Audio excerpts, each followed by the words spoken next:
ভিতরে আসো দ্রুত। এত জ্বর নিয়ে ভিজছ কেন? আর এত রাতে এখানে এসেছই বা কিভাবে? ব্রাহ্মণবাড়িয়া থেকে ঢাকার পথ অনেক দ্রুত রাস্তা। দূরত্বর চেয়ে গুরুত্ব বেশি ভূমিকা রেখেছে, তাই তো দূরের পথও ব্যাপার নয়। চিত্রার কণ্ঠস্বর প্রায় জড়িয়ে আসছে। বাহার যখন অথই ভাবনায় দিগ্ভ্রষ্ট, তখনই চিত্রার পাশে এসে উপস্থিত হলো চিত্রার বটবৃক্ষের ন্যায় বড় ভাই তুহিন। তার চোখে মুখেও একটা চিন্তা ল্যাপটানো। বাহার অবাক হলো তুহিনকে পাশে দেখে, প্রায় বিস্মিত কণ্ঠেই বলল, তুহিন, তুমি এসেছো? তোমরা সবাই কি চলে এসেছো? আর এত রাতে চলে আসার কারণ কি? কোনো সমস্যা হয়েছে? সমস্যাটা আপনার সামনেই দাঁড়ানো বাহার ভাই। ওর জন্যই তো এত রাতে আমার ফিরতে হলো এখানে। তুহিনের কথায় ভ্রু কুচকালো বাহার। সন্দিহান দৃষ্টিতে তাকালো চিত্রার পানে। কিছুটা সংশয় নিয়েই বলল, মেয়েটার তো জ্বর শরীরে, তার উপর ভিজেছে। কি বাজে অবস্থা ওর, লাল হয়ে গেছে মুখটা। কি এমন হয়েছে যে এই রাতে ফিরলে? বাহারের কথায় তুহিন তপ্ত একটা শ্বাস ফেলল, প্রায় অপরাধীর মতন মাথা নিচু করে বলল, দোষ অবশ্য আমারই। সেদিন বরফুলের সাথে এত খারাপ আচরণ করে একবারও জানতে চাইলাম না মেয়েটার অবস্থা কি। অবশ্য সুযোগই পেলাম না। সেদিন রাতেই যাতে গুরুতর অবস্থা শুনে ছুটে গেলাম সেখানে। গতকাল খাবার টেবিলে চিত্রা আর চাঁদনি আপুর হুট করে বলছে চিত্রার নাকি পরীক্ষা, সে ঢাকায় আসবে। কিন্তু দাদিকে তো চেনেনি, বড্ড কঠোর। সে চিত্রাকে আসতে দেবে না। তারপরই বিকেল থেকে মেয়েটার জ্বর, ধীরে ধীরে জ্বর বাড়তে লাগলো। সেই গ্রামের বাড়িতে রাত 1টা বাজে ডাক্তার ডাকা হলো। চিত্রা বেহুশ অবস্থায় কেবল বলছিল ঢাকা আসবে। ডাক্তার জানালে জ্বরটা ঋতুভিত্তিক না, অতিরিক্ত চিন্তার জন্য এবং প্রেশারের জন্য এই জ্বরের সৃষ্টি। ডাক্তার ওষুধ দিলেন, কিন্তু জ্বর কমার নাম নেই। আজ সারা দিন কোনো খাবার মুখে তোলেনি। তার এক আবদার, সে বাসায় আসবে। কিন্তু দাদি এক কথার মানুষ, সে চিত্রাকে এই অবস্থায় কোনো রকমে ঢাকায় আসতে দিবেন। অতপর আমি আর না পেরে তাকে আশ্বাস দিলাম আমি নিয়ে আসবো। সবাই যখন রাতের বেলা খাবার খেয়ে ঘুমালো, তখন ওরে নিয়ে রওনা দিলাম। সাথে চাঁদনি আপু আসছে। 3 জন কাউকে না বলে চলে আসলাম। কাল একটা তুলকালাম হবে হয়তো। মেয়েটা বকাও খাবে, কিন্তু ওর জেদের কাছে আমরা পরাজিত। ও নাকি বনফুলকে যে কোনো মূল্যে দেখবে, না হলে ও শান্তি পাবে না। বাহার দাঁড়িয়ে সবটা শুনল। চিত্রাও বাহারের হাতটা আঁকড়ে ধরে ঠায় দাঁড়িয়ে রইল। তার মধ্যেই দক্ষিণ দিকের একটা ঘর থেকে বেরিয়ে এলো বনফুল। দুদিনে মেয়েটার লাবণ্য কমে গিয়েছে শতগুণ। চোখের নিচে দেখা দিয়েছে ক্লান্তির চিহ্ন। ডান হাতের মাঝে ব্যান্ডেজের ছোঁয়া যেন বুঝিয়ে দিল মেয়েটার ভেঙে পড়ার মাপকাঠি। চিত্রা চোখ তুলে তাকালো। চোখ উপচে আসছে তার অবাধ্য অশ্রুরা। সে আর অপেক্ষা করল না, ছুটে গিয়ে জড়িয়ে ধরল বনফুলকে। বাচ্চাদের মতন মুহূর্তেই কেঁদে দিল সে। বনফুল নিষ্পলক দৃষ্টিতে তাকিয়ে রইল দরজার সামনে দাঁড়ানো সুঠামদেহী প্রিয় পুরুষের দিকে। বাহার খেয়াল করল বনের দৃষ্টি। মেয়েটা তো এই 2 দিন উম্মাদের মতন করেছিল, আজও না আবার তেমন কিছু করে বসে। গা হিম হয়ে আসে তার। চিত্রার সাথে না আবার হিংস্রতা দেখিয়ে ফেলে। মেয়েটা যে তাহলে মানতে পারবে না। বনফুলকে চিত্রা কতটা ভালোবাসে তা কারোরই অজানা নয়। বাহারকে অবাক করে দিয়ে বনফুল চিত্রাকে জড়িয়ে ধরল। মিষ্টি হেসে বলল, কাঁদছিস কেন চিতাবাগ? কি হয়েছে তোর? চিত্রা আরো শক্ত করে বনফুলকে জড়িয়ে ধরল। কাঁদতে কাঁদতে মেয়েটার কণ্ঠ জড়িয়ে এলো। অস্পষ্ট স্বরে বলল, বনফুল, তুই আমায় ক্ষমা করেছিস তো? ক্ষমার কথা আসছে কোথা থেকে চিতাবাগ? তোর সাথে কি আমার সেই সম্পর্ক? চিত্রা মাথা তুলল। বনফুলের ব্যান্ডেজ করা হাতটায় আলতো ছুঁয়ে দিল। কাপা কাপা কণ্ঠে বলল, তোর হাতে ব্যান্ডেজ কেন বনফুল? কি হয়েছে তোর? চিত্রার প্রশ্ন পুরোপুরি এড়িয়ে গেল বনফুল। তোর শরীর মারাত্মক গরম চিতাবাগ, শীতে কাঁপছিস। এ অবস্থায় কেন শরীরে? চিত্রা উত্তর দিতে পারল না। তার আগেই শরীরের ভার ছেড়ে দিল। বনফুল শক্ত হাতে আগলে ধরল মেয়েটাকে। ছুটে এলো বাহার আর তুহিন। বোনকে জাপটে ধরল ভাই পরম যত্নে। ক্রমশ উত্তেজিত কণ্ঠে বলল, কি চা চিত্রা? এই চিত্রা, কি হয়েছে তোর? কি হলো তোর? চিত্রা, শোন বাবু, কি হয়েছে তোর? ভাইকে বল। চিত্রা ততক্ষণে কথা বলার ক্ষমতা হারিয়েছে, জ্ঞান নেই এক ফোঁটাও। এত হইচই শুনে ছুটে এলেন বাহারের মা আয়েশা খাতুন। চিত্রা তুহিনকে দেখে আয়েশা খাতুনের মুখ গম্ভীর হয়ে গেল, কিন্তু চিন্তার একটা স্বচ্ছ রেখা দেখা গেল তার মুখ জুড়ে। সে ছুটে এলেন চিত্রার কাছে। চিত্রার গালে ছোট চর দিয়ে বার কয়েক ডাকলেনও মেয়েটাকে, কিন্তু ওর হুঁশ নেই। আয়েশা খাতুন ছুটে পানি নিয়ে এলেন, কয়েকবার মুখে ছিটালেনও, তবুও ভাবান্তর ঘটে না মেয়েটার। আয়েশা খাতুন গম্ভীর স্বরে বলে, তুমুল বৃষ্টিতে দাঁড়িয়ে আছে চাঁদনি, তার সামনেই দাঁড়িয়ে আছে মৃন্ময়। ছেলেটার চোখ মুখ শুকিয়ে আছে, কতক্ষণ যাবৎ এভাবে দাঁড়িয়ে আছে, কিছু বলছেও না বা চাঁদনিকেও যেতে দিচ্ছে না। এক পর্যায়ে বিরক্ত হলো চাঁদনি, কিছুটা ধমকে বলল, মিন্না, সমস্যা কি তোমার? এত রাতে রাস্তাতে কি তোমার? আর পথ আগলে দাঁড়িয়ে আছো কেন? আপনাকে আগলাতে পারছি না বলেই পথ আগলাচ্ছি। উল্টোপাল্টা কথা বলে চর খাও না মিন্না। সোজা কথা বলবো? হ্যাঁ বলো। মৃন্ময় কিছুটা সময় নিয়ে হুট করে বলল, ভাইয়ার মতন আমায় ভালোবাসবেন? কথা শেষ করতেই চাঁদনি সশব্দে একটা চর বসিয়ে দিল ছেলেটার গালে। বাইরে ঝড়, গাছপালা বাতাসে হেলে যাওয়ার উপক্রম। পুরো ঘরময় ছড়িয়ে গেছে ঝড়ের মিষ্টি বাতাস, শীতলতায় ছেয়ে গেছে রুম। মোটা একটা কম্বলের নিচে চিত্রার আদুরে কোমল দেহটা চুপসে আছে। তার সামনে অভিজ্ঞ চোখে তাকে পরখ করছে। চিন্তিত ভঙ্গিতে দুয়ারে দাঁড়িয়ে আছে বাহার। ঘরের ভিতরে দাঁড়িয়ে আছে তুহিন। সোফায় বসে আছে চাঁদনি। মেয়েটারও ঠান্ডায় শরীর কাঁপছে। বার কয়েক খাঁচিও দিয়েছে ঠান্ডায়, চুবুথুবু প্রায়। ডাক্তার বিজ্ঞ চোখে অনেকক্ষণ পরীক্ষা নিরীক্ষা করে অতঃপর গম্ভীর কণ্ঠে বলল, মেয়েটার তো অনেক জ্বর, আমি কিছু মেডিসিন সাজেস্ট করছি, তোমরা এর খাইয়ে দাও। তুহিন মাথা দোলাতেই ডাক্তার চেয়ার ছেড়ে উঠে দাঁড়ালো। তুহিন বোনের ওষুধ আনতে এবং ডাক্তারকে এগিয়ে দিতে গেল। ঘরে রইল বাহার আর চাঁদনি। চাঁদনির নাজেহাল অবস্থা চোখ এড়ালো না বাহারের। অতঃপর গম্ভীর কণ্ঠে বলল, চাঁদ, তোমার কি এখন ঘুমানো উচিত? ঘরে কোনো জ্বরের ওষুধ আছে? থাকলে অবশ্যই সেটা খেতে দে। বাহারের কথায় চাঁদনি ঝিমিয়ে আসা নেত্রযুগল নিয়ে বলল, না সমস্যা নেই বাহার ভাই। অবশ্যই সমস্যা আছে। সবাই একসাথে অসুস্থ হয়ে গেলে তো হবে না, তাই দ্রুত যাও আর ওষুধ খেয়ে ঘুমাও। চাঁদনি আর দ্বিমত পোষণ করলো না বাহারের কথায়। সোফা থেকে উঠে চিত্রার মাথায় বার কয়েক হাত বোলালো। মেয়েটা এত আদুরে, চাঁদনির মনে হয় কেবল গোটা পৃথিবীর সুখ যদি সে মেয়েটাকে এনে দিতে পারত। মেয়েটা কিছু আবদার করলে তা পূরণ করতে না পারলে তার নিজেকে পাগল পাগল লাগে। সে জানে এই যে এত রাতে তারা ঢাকা চলে এসেছে, এর জন্য অনেক কথাই তাদের শুনতে হবে। চাঁদনিকে খোটা দেওয়া হবে তার সত্তা নিয়ে। এত বছর যাবৎ বাবার ঘাড়ে বসে খাওয়ার খোটাটা তার মা নিবিড়ভাবেই দিবে, তবুও তার আফসোস নেই। মেয়েটা যে একটু স্বস্তি পেয়েছে সেটাই তার শান্তি। বোনের মাথায় আদুরে হাত বুলিয়ে চলে গেল চাঁদনি। পুরো ঘরে কেবল একা রইল বাহার। চিত্রার শরীর তখন গুটিসুটি মেরে কম্বলের নিচে আরাম খুঁজতে ব্যস্ত, আর বাহার ব্যস্ত সেই চিত্রার মুখে নিজের শান্তি খুঁজে নিতে। মেয়েটা নড়তে গিয়ে কম্বলের অনেকটা অংশ শরীর থেকে ফেলে দিয়েছে, যার ফলস্বরূপ ঠান্ডা বাতাসে সে কাঁপছে। বাহার এগিয়ে এলো, যত্ন করে কম্বলখানা তুলে দিল শরীরে। চিত্রার গভীর ঘুম মুহূর্তেই হালকা হয়ে এলো। ভেঙে যাওয়া অসুস্থ কণ্ঠ নিয়ে ক্ষীণস্বরে ডাকলো, বাহার ভাই। বাহারের ব্যস্ত হাত থেমে গেল। চোখ তুলে তাকালো অসুস্থ মেয়েটার পানে। আনমনেই সে উত্তর দিল, হুম। বনফুল আসেনি? বাহার এবার চোখ তুলে পূর্ণ দৃষ্টিতে তাকালো চিত্রার দিকে। মেয়েটা অসুস্থ অবস্থাতেও বনফুলকে খুঁজছে। বাহার তপ্ত শ্বাস ফেলল। চিত্রার থেকে কিছুটা দূরে গিয়ে বলল, ও অসুস্থ তো, তাই আসেনি, পরে আসবে। অনেক রাত হয়েছে না? আন্টিও আসেনি তাই না? এবারের প্রশ্ন বাহারকে অসহায় করলো। সে অসহায় ভাবেই ঠায় দাঁড়িয়ে রইল উত্তরবিহীন। বাইরে কালো আকাশের বুকে সোনার কাঠির ন্যায় যেন বিদ্যুৎ চমকালো। গমগমের শব্দে বজ্রপাত হলো আকাশের বুকে। চিত্রা ফ্যালফ্যাল করে তাকিয়ে রইল বাহারের দিকে। বেশ খানিকটা সময় তাকিয়ে থাকার পর বিধ্বস্ত কণ্ঠে বলল, দূরে গিয়ে দাঁড়ালেন যে বাহার ভাই। আপনিও বুঝি দূরে যাওয়ার ছন্দ আঁকছেন মনে। কতটা দূরে যাবেন? বনফুল আর আন্টির মতন দূরে, নাকি আকাশ থেকে মাটির দূরত্বের মতন দূরে? বাহার স্তব্ধ চোখে তাকিয়ে রইল মেয়েটার দিকে। জ্বরে কি মেয়েটা ভুলভাল বকছে? কিন্তু বাহারের হৃদয় মন্দির জানে মেয়েটা ভুল বলছে না সবটা। আকাশ যতটা কাছের মনে হয় ততটা কাছে তার বসবাস যে নয়। মেয়েটার মন কি সেটা ধরে ফেললো? চিত্রা আবারও বলল, দূরে যাচ্ছেন? কাছে ছিলামই বা কবে? বাহার প্রশ্ন করলো ঠিক, কিন্তু উত্তর শুনল না। চিত্রার উত্তর দেওয়ার আগে সে প্রস্থান নিয়েছে রুম থেকে। চিত্রাও উত্তর দিল না, কেবল দু চোখ ভরে দেখলো সে প্রস্থানের নিয়ম। প্রেমিক পুরুষরা বড্ড পাষাণ হয় বোধহয়, না হয় এমন করে মন ভাঙতে পারে।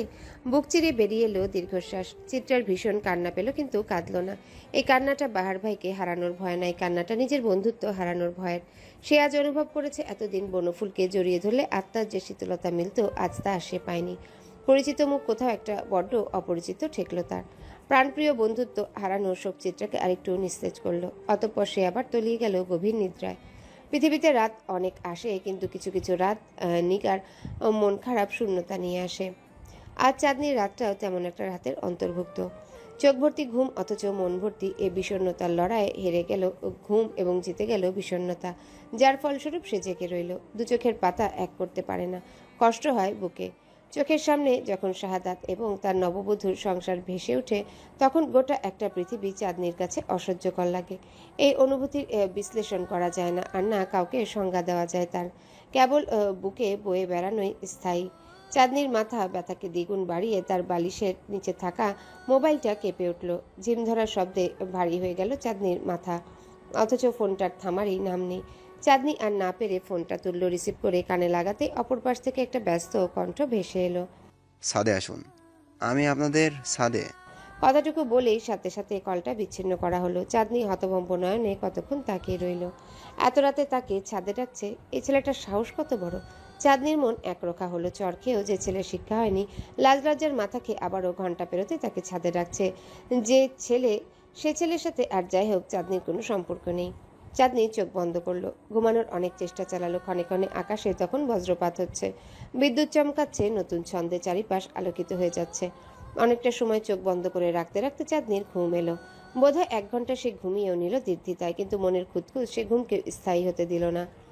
আচমকাই ঘুম কেটে গেছে তার। ঘুম ভাঙতেই মাথায় এলো মৃন্ময়ের কথা। ছেলেটা পাগল, কে জানি এখনো ছাদে আছে কিনা। আনমনে চাঁদনির ভীষণ চিন্তা হলো। শরীরে ওড়না জড়িয়ে সাবধানী পায়ে বেরিয়ে গেল ঘর ছেড়ে। সিঁড়ি বেয়ে ছাদে উঠেই হাতে থাকা ছাতাটা মেলে ধরল মাথার উপর। বৃষ্টি হয়, ছাদের বাতিও বন্ধ। অন্ধকারে চাঁদনি প্রায় কিছুক্ষণ এদিক ওদিক চাইল, বার কয়েকবার ডাকলো ছেলেটার নাম ধরে, অথচ কোনো সারা শব্দ নেই। চাঁদনি ভাবলো হয়তো ছেলেটা চলে গেছে। যেই না সে সিঁড়ির দিকে পা বাড়াবে তখনই পুরো পৃথিবী আলোকিত করে যেন সোনার কাঠি আদুরেভাবে তার রূপ এঁকে দিল আকাশের বুকে। সে আলোয় দেখা গেল ভিজতে থাকা সিক্ত মৃন্ময়ের মুখ। চাঁদনি প্রথমে কিছুটা চমকে গেলেও পরে এগিয়ে গেল তার দিকে। ছাদের লাইটটাও জ্বালিয়ে দিল, কিন্তু আলো খুবই নিভু নিভু। চাঁদনি এগিয়ে গিয়ে বেশ গম্ভীর কণ্ঠে বলল, এত রাতে এখানে কি? বেয়াদবির সীমা আছে। ভালোবাসা বেয়াদবি হলে আমি হাসি মুখে 1000বার বেয়াদব হতে রাজি। মৃন্ময়ের কণ্ঠ অনেকটা বসে গেছে, কথাগুলো কেমন ভাঙা ভাঙা শোনালো। চাঁদনি ধমক দিল, এতটুকু একটা ছেলে কিনা প্রেম নিয়ে পড়েছে? যাও বাড়ি। এ নিন ওষুধ। জানি ঠান্ডা লাগবে আপনার, কিন্তু আপনি ওষুধ খাবেন না, তাই নিয়ে এলাম। এখনই খাবেন এটা, তারপর আমি যাব। মৃন্ময়ের কথায় তাজ্জব চাঁদনি। ছেলেটা তাকে ওষুধ খাওয়ানোর জন্য এখানে এসেছে? এতটা পাগল? চাঁদনির চোখ ভরে জল এলো। বৃষ্টির জল থেকে সে জল আলাদা করার উপায় নেই, তার উপর আধার। কিন্তু ছেলেটা কেমন যেন বুঝে গেল, অসহায় কণ্ঠে বলল, আমি আরো চর খেতে রাজি, তবু কাঁদবেন না প্লিজ। চাঁদনি দ্বিতীয়বারের মতন অবাক হলো। ছেলেটা এমন কেন? এই ছেলেটার জন্য আজ তার নিজেকে ভাগ্যবতী লাগছে। কত ভাগ্য করেই না এসেছে সে, না হয় একটা পাগল ছেলের সাথে পরিচয় হতো আদৌ। চাঁদনি ভীষণ স্নেহে মৃন্ময়ের বড় বড় চুলগুলো এলোমেলো করে দিল। ছাদের হলুদ বাল্বটায় বড্ড স্নিগ্ধ দেখালো সেই দৃশ্য। রাত ভীষণ অন্যরকম যাওয়ার পরে আজ সওদাগর বাড়িতে ওলটপালট করা একটা দিন এলো। বাড়ির বড় মেয়ের নামে রটলো ভীষণ বাজে কথা। তাদের সোসাইটির ফেসবুক গ্রুপে ভাইরাল হলো একটা ছবি, যে ছবিতে সওদাগর বাড়ির বড় মেয়ের মুখ স্পষ্ট, অথচ ছেলেটার কেবল পিঠ দেখা যাচ্ছে। সওদাগর পরিবার সকলেই ছুটে আসে শহরে। মেয়ের এমন কলঙ্কে দিকভ্রষ্ট তারা, অথচ চাঁদনি তখনও কিছু জানে না। দৈনন্দিন কাজের স্রোতে ছুটে গিয়েছে অফিসে। গোছানো একটা জীবনের যখন ছন্দপতন শুরু হয় তখন সে জীবনটা বয়ে বেড়ানো কষ্টসাধ্য হয়ে ওঠে। চাঁদনির বেলায়ও ব্যতিক্রম হলো না। তার সুন্দর স্বচ্ছ জীবনটাকে হুট করে এতটা ঘোলা হয়ে যেতে দেখে সে দিগ্ভ্রান্ত হয়ে গেল। কান্নার সাহসও হলো না তার চোখ দুটোর। আর কত কাঁদবে? ক্লান্তি বলেও তো একটা জিনিস আছে। চাঁদনি ফেলফেল নয়নজোড়া মেলে বসে আছে নিজের আধার ঘরটায়। বাকরুদ্ধ বিমর্ষ চোখগুলো আজ চির নিদ্রা চাচ্ছে। যে চোখে কাজলের আস্তরণ মায়া সৃষ্টি করত, আজ সে চোখে ধুধু মরুভূমি। জীবনের সবচেয়ে প্রিয় পুরুষকে হারিয়েছে সকল রং শেষে কেনা চরিত্রটার উপরও এত গাঢ় কলঙ্ক পড়তে হলো। অভিযোগে ভারী হয় মন। ফোনের স্ক্রিন অন করে তার আর মৃন্ময়ের আলোচিত সেই ছবিটি দেখে। আপাত দৃষ্টিতে ছবিটিতে অশ্লীলতার ছিটে ফোটাও নেই, কিন্তু একটা ছবি চাঁদনির জীবনটা নরক করতে যথেষ্ট। ছবিটা সকাল অবধি তাদের সোসাইটির গ্রুপে থাকলে তা আপাতত ফেসবুক তোলপাড় করছে বিভিন্ন ক্যাপশন সমেত। সেগুলো খারাপ না, ভীষণ রোমান্টিক ক্যাপশনে তা শেয়ার করেছে মানুষ। অথচ সকলে যা ভাবছে তার এক ফোঁটা যদি সত্যি হতো তবুও চাঁদনির আফসোস থাকতো না। কিন্তু এটার আগাগোড়া পুরোটাই তো মিথ্যে। কিন্তু তার গালে চরের ছাপ মিথ্যে নয়, তার পরিবারের চোখে তাকে নিয়ে বিষয়টা মিথ্যে নয়। সারাদিন পর অফিস থেকে ফিরে নিজের নামে এমন ভয়ঙ্কর কথাটাও তো মিথ্যে নয়। চাঁদনি ফোনের স্ক্রিনের ছবিটায় কতক্ষণ তাকিয়ে রইল। এখানে যে মৃন্ময় দাঁড়িয়ে আছে কেউই বিশ্বাস করবে না। ছেলেটাকে দেখা যাচ্ছে না, তবে চাঁদনির হাসি মুখটা বেশ স্পষ্ট। চাঁদনি কখনোই কারোর সাথে কোনো শত্রুতা করেনি জানা সত্ত্বে। তবুও কে এমনটা করলো ঠিক বুঝে উঠতে পারছে না। বিনা কারণে কেউ এমনটা কেন করবে? চাঁদনির মাথায় হুট করে একটা কথা এলো।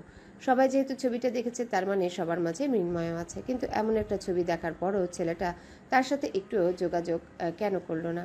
মৃন্ময় পাগল ছেলে, এতক্ষণে তো তার তাণ্ডব চালানোর কথা, কিন্তু সে এতটা নিশ্চুপ কেন? চাঁদনি নিজের মনে প্রশ্নটা করে উত্তরহীন দিশেহারা হলো। তৎক্ষণাৎ কল লাগালো মৃন্ময়ের ফোনে। পরপর কয়েকবার রিং হয়ে ফোনটা কেটে গেল। চাঁদনি তখন নিজেকে নির্দোষ প্রমাণ করার জন্য উতলা। সে আবারও কল দিল। প্রায় কিছুক্ষণ রিং হতেই অপর পাশ থেকে মৃন্ময়ের ঘুম ঘুম কণ্ঠ ভেসে এলো। হ্যালো, ইন্দুবালা।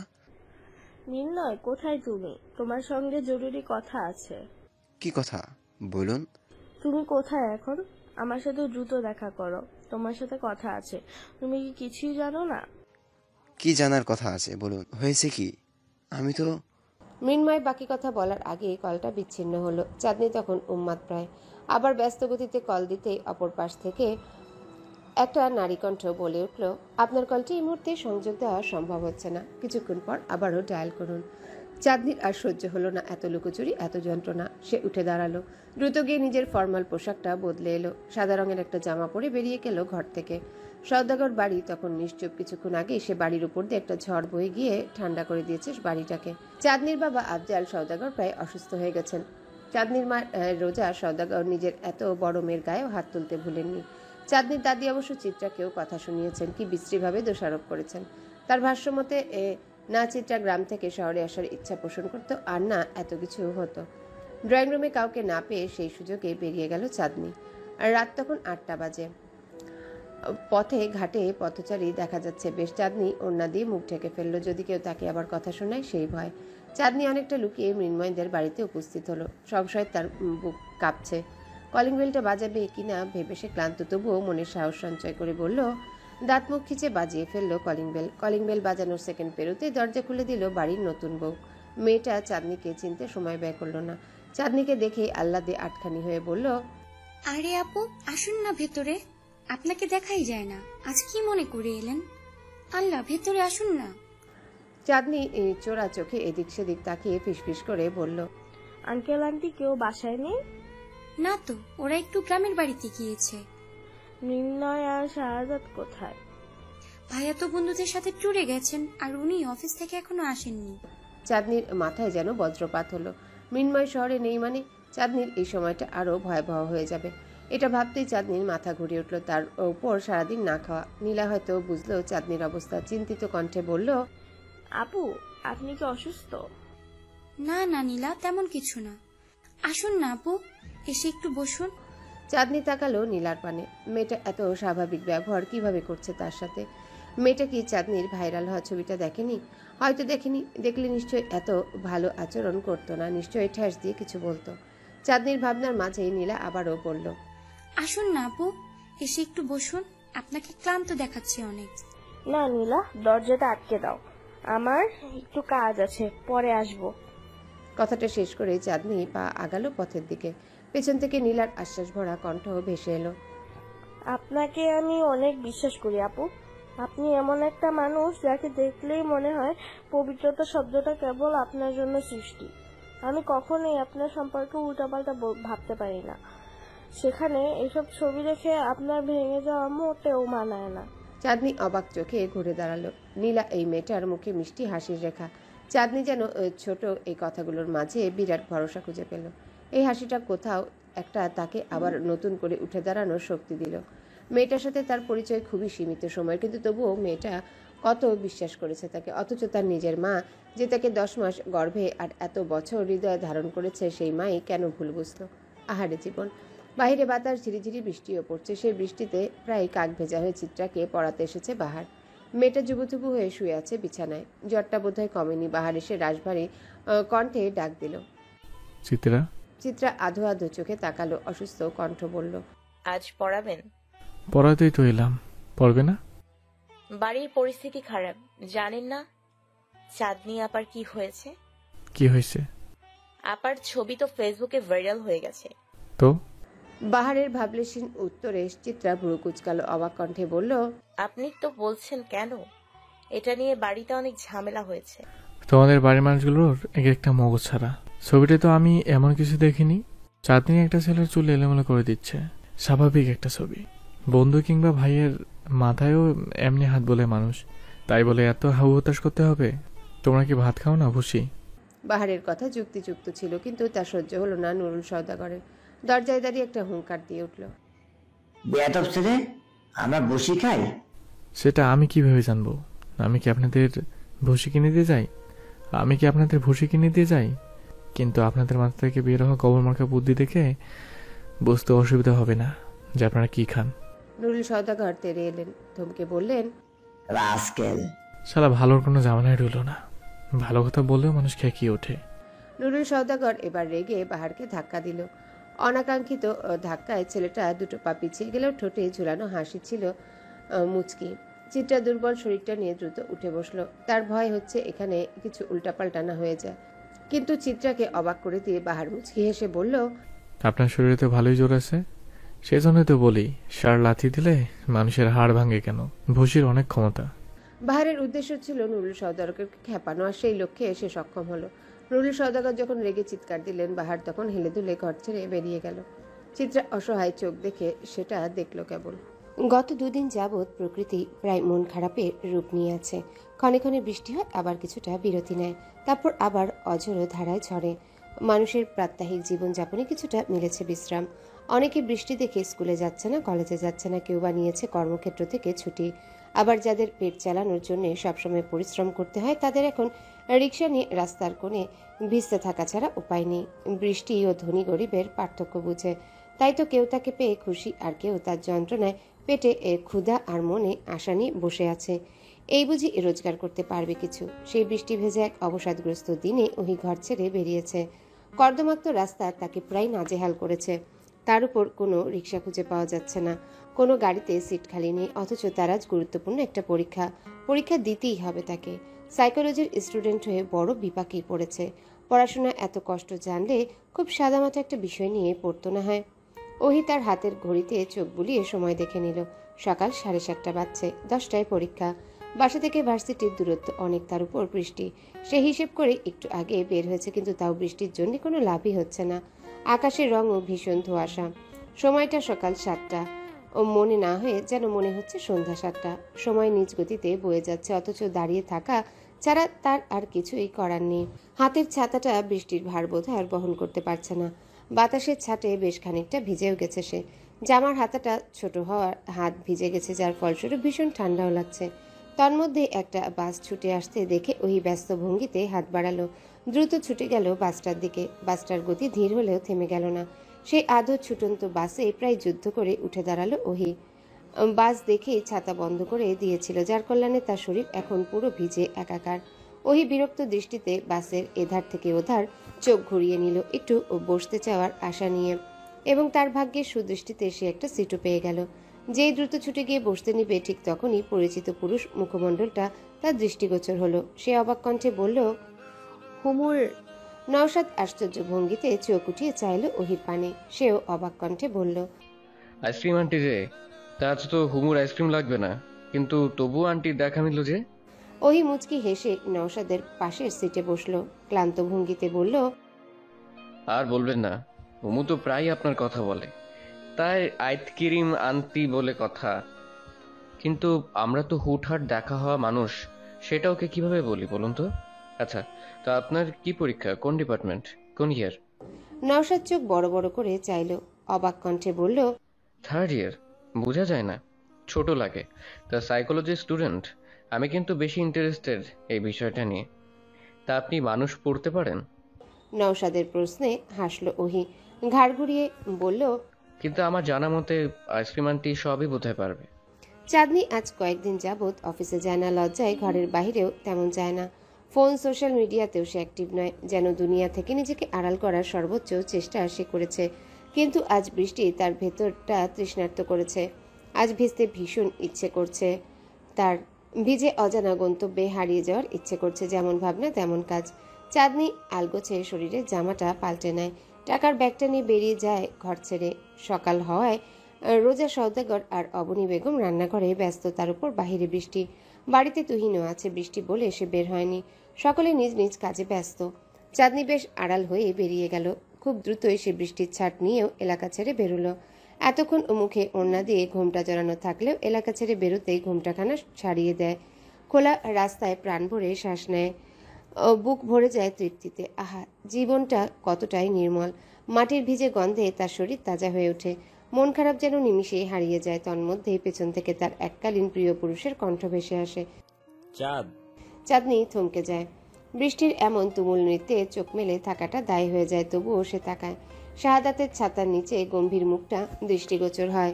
শাহাদাত আরেকটু এগিয়ে আসে, অবাক কণ্ঠে বলে, বৃষ্টিতে ভিজছ যে, ঠান্ডা লাগবে না? চাঁদনির কঠিন চোখে তাকানোর কথা থাকলেও সেই সময় তাকায় সে কোমলভাবে। ধীরে উত্তর দেয়, ঠান্ডা লাগবে কিনা জানি না, তবে শান্তি লাগছে। তোমার সাথে যে ছেলেটার ছবি ভাইরাল হয়েছে, সেটা কে ছিল? শাহাদাতের প্রশ্নে চাঁদনি কিছুটা অস্বস্তি বোধ করলো, ক্ষীণস্বরে বলল, ছিল আমার কোনো শুভাকাঙ্ক্ষী। শুভাকাঙ্ক্ষী যে দুঃখ ডেকে আনলো? অভাগা যেখানে যায় সমুদ্র শুকিয়ে যায়, প্রবাদ বাক্যটা শুনেছিলে? আমি সেই অভাগা। দোষ শুভাকাঙ্ক্ষীর না, দোষ তো আমারই কপালের। তুমিও তো আমার প্রিয় ছিলে, ভাগ্যের জোরে আজ প্রাক্তন। ভাগ্যের ওই সপ্ত খেলা, তাই না বলো? শাহাদাত কিছুটা মাথা নত করলো, লজ্জিত কণ্ঠে বলল, আমি তোমায় বিশ্বাস করি, তা আমাকে ক্ষমা করবে না কখনো? করে দিয়েছি অনেক আগে। আমি সব সময় চাই তুমি সুখী হও। সুখী হওয়ার জন্য যদি তোমার আমাকে ছাড়তে হয়, তাতে আমার আপত্তি ছিল না। আর আজ যখন দেখলাম তুমি আমাকে ছাড়া সত্যিই সুখী, তখন আমার শান্তি লাগছে। বরং তুমি আমার সাথে থাকলে কিন্তু সুখী হলে না, সেটা আমাকে কষ্ট দিত। অথচ আজ শান্তি পাচ্ছি। আমাকে আর চাও না? শাহাদাতের অদ্ভুত প্রশ্নে হেসে খুন চাঁদনি। হাসতে হাসতে বলল, তোমাকে চাওয়া সেদিনই ছেড়ে দিয়েছি যেদিন শুনেছি তুমি অন্য কাউকে চাও। যে আমার সে আমারই, তার এক অংশ যদি অন্য কারো হয় তবে আমি তা আমার চাই না। অথচ তুমি আগাগোড়া পুরোটাই অন্য কারোর। কিভাবে চাই তোমাকে বলো? শাহাদাতের লজ্জায় মাথা নিচু হয়ে এলো। চাঁদনি কালো মেঘের পানে তাকিয়ে চিৎকার করে বলল, পৃথিবীটা বড্ডই নিষ্ঠুর। যে যাকে ভালোবাসে সে তাকে পায় না। এমনটা কেন হয় শাহাদাত? সৃষ্টিকর্তা কি জানে না ভালোবাসার মানুষকে ছেড়ে আমরা বড্ড যন্ত্রণা নিয়ে বেঁচে থাকি? এ বেঁচে থাকায় কোনো মহত্ব নেই শাহাদাত। তোমরা কেন দিন শেষে এমন বদলে যাও? তোমরা তো জানো না শাহাদাত, তোমরা একটা মানুষকে মেরে ফেললো হয়তো অজান্তেই। পুরো শহর যখন বৃষ্টিতে দুঃখ বিলাস করছে, চিত্রা তখন গায়ে জ্বর নিয়ে দাঁড়িয়ে আছে শাহবাগের মোড়ে। শরীরে দেখা দিয়েছে মৃদু কম্পন। তার পাশেই দাঁড়িয়ে আছে বাহার, তীক্ষ্ণ দৃষ্টি তার। চিত্রার চোখ মুখ তখন প্রায় অনেক বেশি লাল হয়ে আসছে। বাহার ধমক দিল, এই মেয়ে, বৃষ্টির মাঝে তোমার বাইরে দাঁড়িয়ে কাঁপতে খুব ভালো লাগছে? অদ্ভুত সব কাণ্ড। ভালো লাগছে, আপনি পাশে থাকলে আমার সবই ভালো লাগে। বাহার আর চোখে চাইল মেয়েটার পানে, কিছুটা গম্ভীর কণ্ঠে বলল, আমি তোমার টিচার হই, মনে রেখে। সেটা তো পড়ার টেবিল অবধি। শাহবাগের মোড়ে আপনি দাঁড়িয়ে আছেন আমার সবচেয়ে পছন্দের মানুষ হয়ে। জ্বর কি আবেগ বাড়িয়ে দিল? না তো, প্রেম বাড়িয়ে দিয়েছে। আমার বড্ড প্রেম পাচ্ছে বাহার ভাই। মেয়েটার লাগামহীন কথাবার্তায় বাহার কপাল কুঁচকে ফেলল।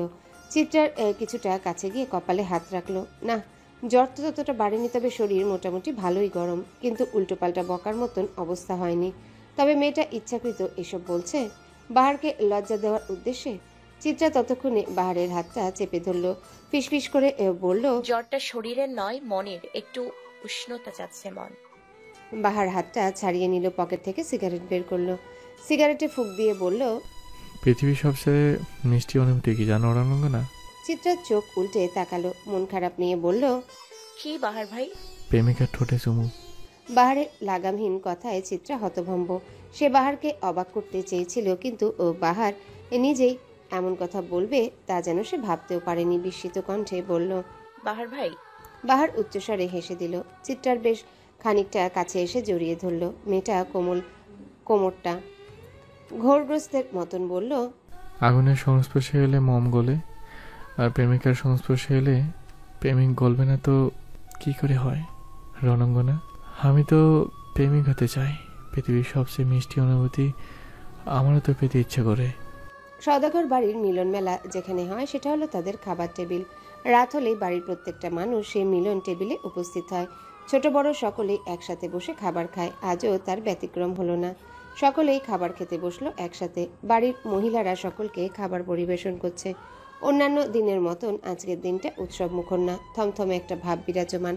মাঝে মাঝে চিত্রার হাঁচি কাশির শব্দ পাওয়া যাচ্ছে, অতঃপর সবটা আবারও নীরবতায় আচ্ছন্ন।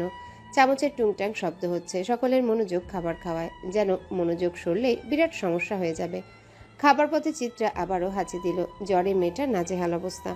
মেয়েটা নাক টানতেই তার বাবার গুরুগম্ভীর কণ্ঠ ভেসে এলো। তুমি কি শুরু করলে? বৃষ্টি এলে তো হুঁশ থাকে না, আর এখন সবাইকে বিরক্ত করছো। চিত্রা মুখটা আরেকটু নিচু করে ফেলল। মুনিয়া বেগম অবাক কণ্ঠে নিজের স্বামীর উদ্দেশ্যে বললেন, হ্যালো বন্ধুরা, পরবর্তী পার্ট খুব তাড়াতাড়ি আসবে, তো সবাই অপেক্ষায় থাকো। আর চ্যানেলটি যারা এখনো সাবস্ক্রাইব করোনি তারা পরবর্তী পার্ট দেখার জন্য চ্যানেলটি সাবস্ক্রাইব করে রেখো। ধন্যবাদ সবাইকে, আমাদের সাথেই থেকো।